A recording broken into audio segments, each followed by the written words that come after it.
Ride to the Grand State, New Hampshire, and on down to South Carolina, and perhaps Nevada, Michigan, Florida. But I've got a feeling that the die will be cast before that list has all had their own primaries along the way. And so you, as Iowans, and you especially as activist Iowans, have more to say about the agenda and let's say the agenda and the planks in the platform, and who the next president of the United States will be. This is on a per capita basis anybody in the country. It's an extraordinary responsibility. It's a privilege and it's a blessing. And you step up to it with great enthusiasm.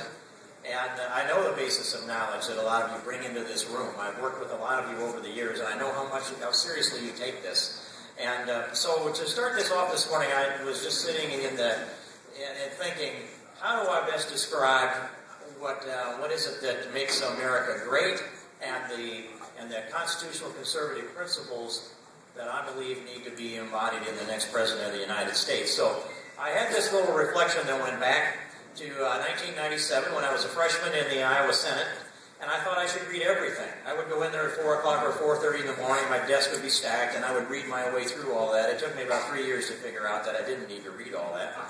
I also thought I should read the Code of Iowa. Now that's a lot of material. But I was reading through there, and I came to the education chapter in the Code of Iowa, and it just, interesting, I'm reading through there, and it said, each child in Iowa shall be taught, each child in Iowa shall receive a global, non-sexist, multicultural education.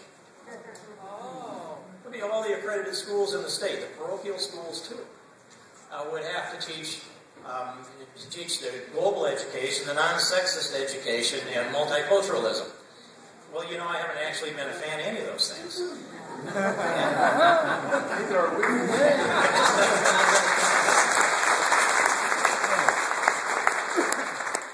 So I took out a pink bill draft request form, and I write a bill to strike all that language out of there. And so I had that done. Well, there's an accomplishment for the day. I'll get that drafted and get it filed. Now I thought, you know what, though, if I just strike the language out that requires the global non-sexist and multicultural education, then they'll just accuse me of being an beginner. He's just against things. He doesn't have anything proactive that he can offer. And so I sat there and looked at the ceiling in the Senate, and I kind of essentially licked my pencil and started to write. And I wrote a bill to replace it. Strike out this language about globalism, non-sexist, and multiculturalism, and replace it with this.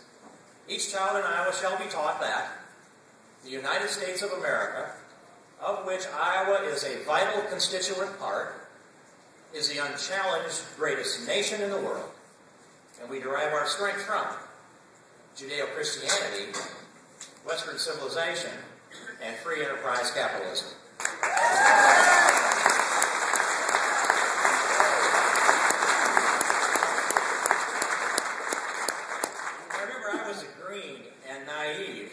Freshman state senator sitting there in the wee hours of the morning, and I got the bill drafted, and that was on a Tuesday, and I introduced the bill. You just go back and drop it back there in the clerk's box, and so I did that and didn't give it another thought. It'll come around, it'll be assigned to a committee, it'll eventually work its way through the system.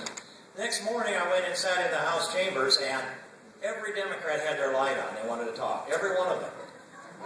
And I'm sitting there, this innocent babe, and one would get up and say, Stgeve King introduced this bill. You can't believe what he did. The audacity to say that America is the unchallenged greatest nation in the world. What arrogance to think such a thing. And he wants to get rid of multiculturalism. How evil can that be? They took turns beating on me, one after another after another. And I'm sitting there thinking, wait a minute, what is all this hyperventilation about? Aren't these things true? And I'll go further. I believe that God guided our founding fathers. I believe that He moved them around like men on a chessboard to shape this nation. And they have forged a legacy that we have a duty to defend and uphold. And it isn't just protect what we have. It isn't to declare that the shining city on the hill has now been achieved. It hasn't quite yet. But when and if it is, Ronald Reagan never said to us, that's it, guys. You can sack up your bats and go home. He said that we need to take ourselves to another level. We need to take this nation up to the next level of our destiny. And I'm hopeful that the next President of the United States, whose ideas and principles you helped forge here today, will lay out an agenda and you can shape the planks and the platform for the next President of the United States, whose ticket will be punched out of Iowa sometime early next year, and be on his way to New Hampshire. And I hope we can link with the Granite Staters and the things that we believe in on the full spectrum of conservative ideas, and punch another ticket out of New Hampshire down to South Carolina, where we link in our beliefs as well, and launch that president to the White House so that Barack Obama is a one-term president.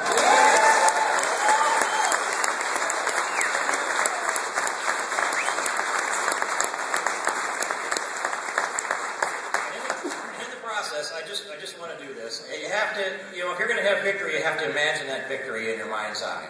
You have to think it through and live it in advance. So I've laid out a whole strategy for the repeal of Obamacare. I fought it for a year and a half, and so here is now the balance of this strategy. We've passed the repeal in the House. We need to continue to put the pressure on the Senate. We need to shut off the funding to implement Obamacare. All $105.5 billion in automatic spending has to be shut off. We need to elect this president who will pledge to sign the repeal of Obamacare. And now that's the next president of the United States will be sworn in January 20th, 2013, in the West Portico of the Capitol. And he stands there, or she, and takes that oath of office. I'd like to have that president do so with pen in hand.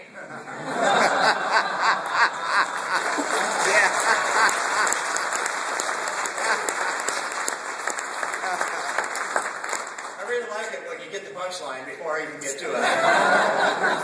Because I want him to say, so help me God, and before he shakes hands with Chief Justice Roberts, I want him to sign the repeal of Obamacare right there.